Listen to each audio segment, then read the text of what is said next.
안녕하십니까. 축구에 미친 자입니다.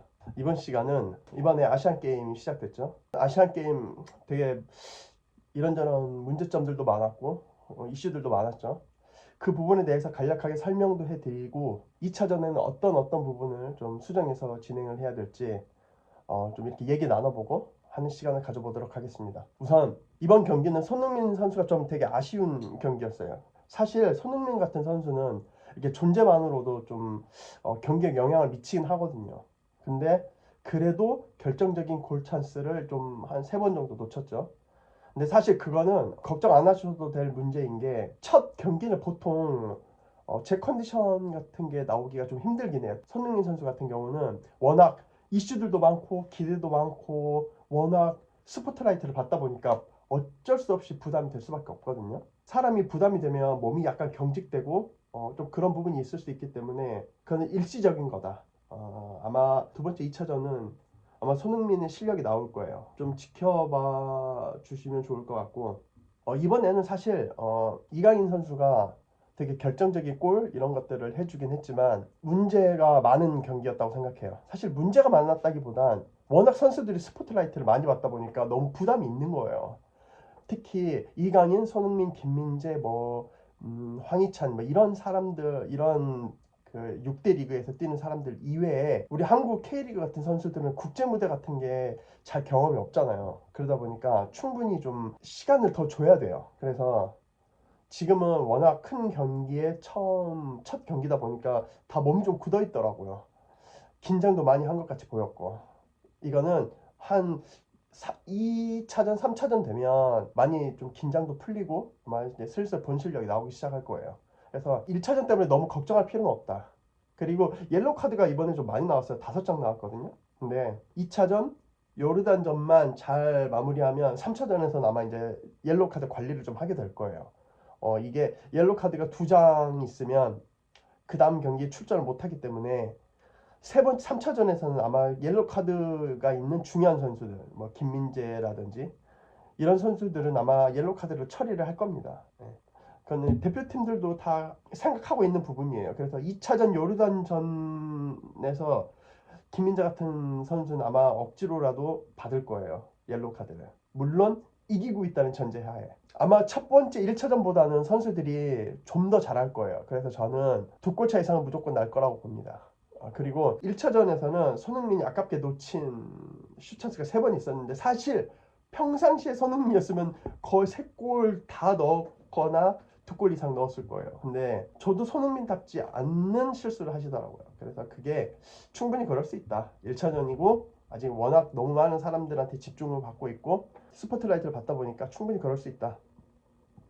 긴장 금방 풀릴 겁니다. 2차전부터는 손흥민 선수도. 그래서 너무 걱정 안 하셔도 될 것 같고 전술적인 것보다는 사실 전술적인 거는 이렇다 할 게 없어요. 왜 없냐면 클리스만 감독은 전술로 경기를 하는 감독이라고 생각하지 않아요. 저는.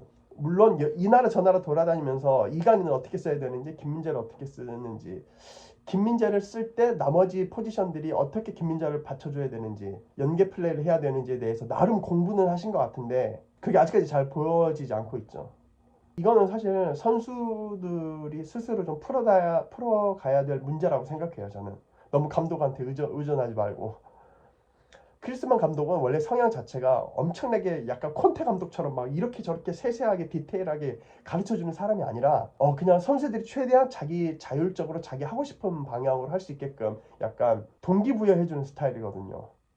근데 그게 장단점이 분명히 있긴 한데 저는 아직까지는 그래도 단점이 좀 많다고 생각합니다. 근데 이거는 사실 지금 선수들은 다 프로거든요. 프로 선수들이기 때문에 클리스만 감독이 많은 거를 세세하게 가르쳐주지 않아도 어느 정도는 알아서 할 거예요. 그러나 아직까지는 부족한 점이 좀 있다. 그래서 좀 더 시간이 필요할 것 같고 아시안컵은 어려운 게 뭐냐면 심판의 영향도 되게 많이 받아요. 1차전처럼. 우리가 1차전에 5장의 경고를 받았는데 너무 과한 판정 아니냐라고 막 이렇게 하는 사람들도 많은데 저는 적합한 판정이었다고 생각해요. 그런데 우리나라한테는 되게 적합한 판정을 했는데 바레인 선수한테는 그렇게 적합한 판정을 하지 않았어요. 그게 아쉬운 부분이죠. 왜냐면 우리가 그만큼 타이트한 판정을 받은 만큼 바레인 선수팀도 타이트하게 판정을 받았어야 됐는데 그렇지 않은 게 문제가 되고 있는 거죠.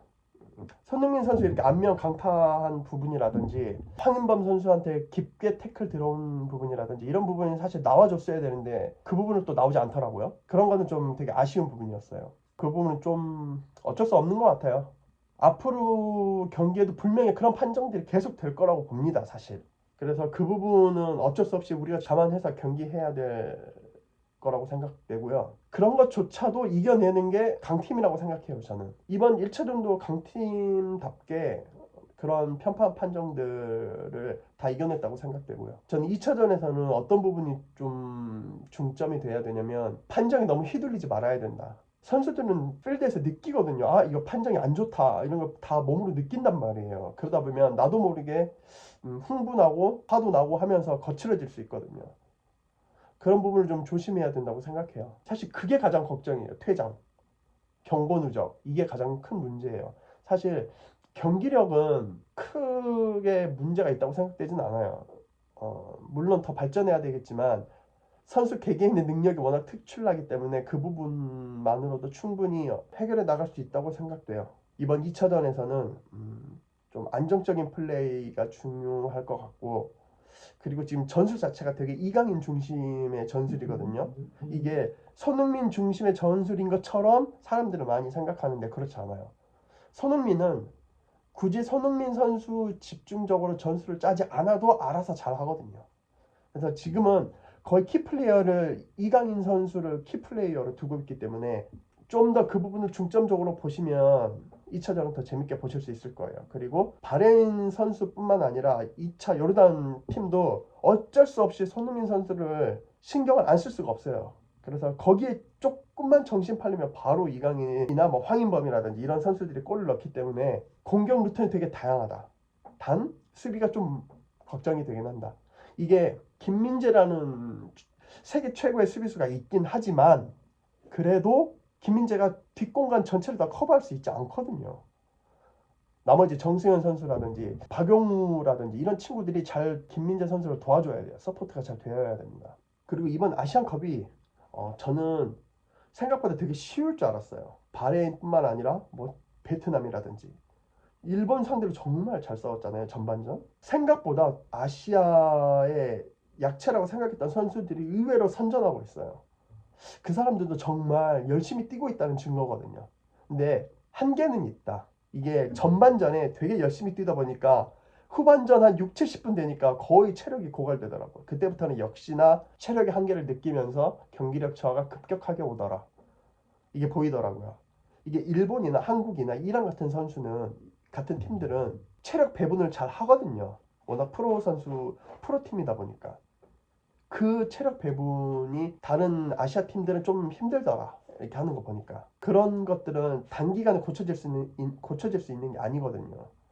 역시나 앞으로도 전반전에는 되게 다른 팀들이 열심히 뛸 거예요. 하지만 후반전에는 체력 고갈로 인해서 경기력 저하가 올 것이다.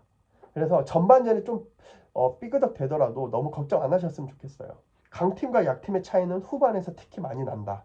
체력이 저하되면서부터 경기력 차이가 나기 시작한다. 바레인도 그랬거든요. 전반전에서는 되게 열심히 뛰더라고요. 후반전까지 적당히 분배해서 써야 될 체력을 전반전에 거의 다 쓰더라. 역시나 후반전에서는 체력적인 문제점이 발생되더라. 체력적인 문제가 발생되니까 이형이 같은 선수들은 잠깐만 놓치면 바로 골 넣거든요.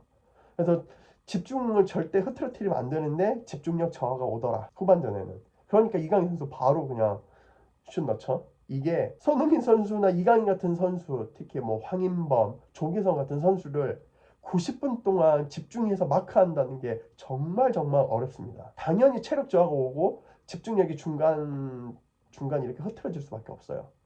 그 부분을 이강인이나 손흥민 같은 선수는 놓치지 않는다.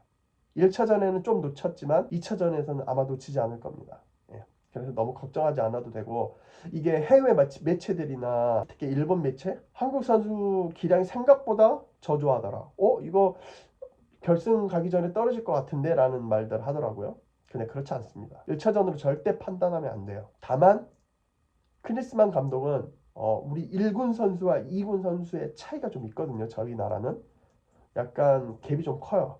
그거를 잘 교체를 해가면서 체력 관리를 잘 해줘야 된다. 그게 클리스만 감독의 숙제라고 봐요.